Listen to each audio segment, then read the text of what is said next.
out even by members of the student government. New tonight, Ohio University is responding after the student body president poured a bucket of fake blood onto her head while calling for OU to cut all ties with Israel. As Student Senate President, I'm sending a message of student concern of the genocide in Gaza and the occupation of Palestine by the Israeli state.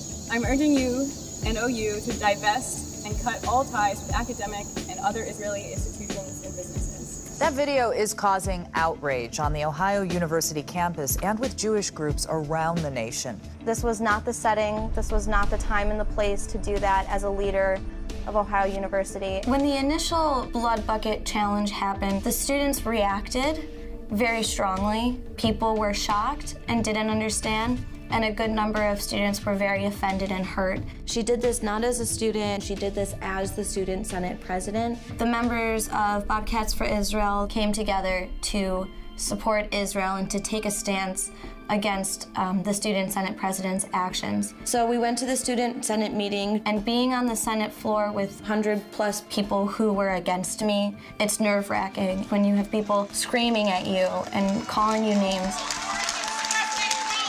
What do you do at that point? Do you keep doing what you're doing when the majority is screaming you down? They were under attack. They were a room totally outnumbered and a room full of people that were really filled with hate.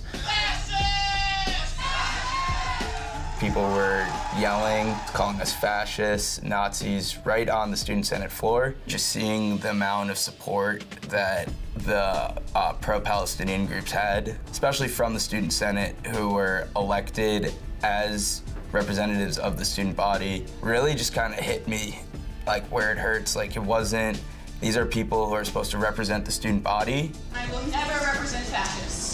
And this body won't either. And see professors down there trying to assault students, ripping the paper out of their hands.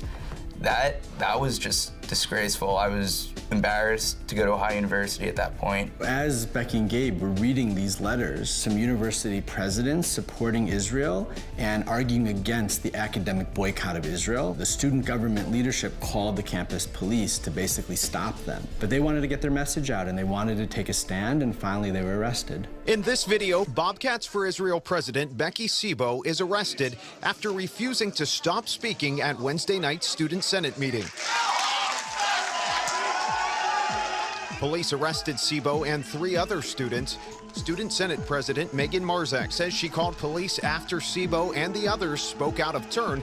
I saw Becky arrested, getting taken out in handcuffs. I couldn't just sit there in the back of the room quietly anymore. And I stood up and went to the front of the room, grabbed the transcript, and kept reading about why universities won't divest from Israel. Being arrested for speaking my beliefs, showing my support for an amazing country, is something I never thought would happen to me in my life.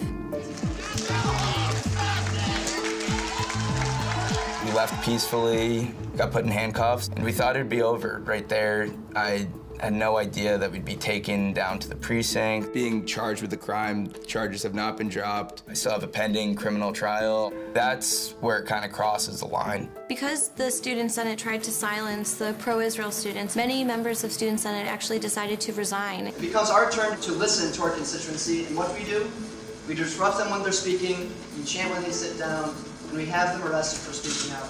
All legitimacy we had as the student government of this university went out the door in handcuffs last Wednesday.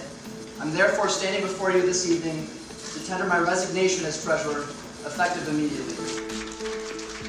After what's happened, I definitely feel more connected and more eager to stand up for Israel and support Israel. The Jewish community here in Athens definitely came together and is a lot stronger since everything that's happened.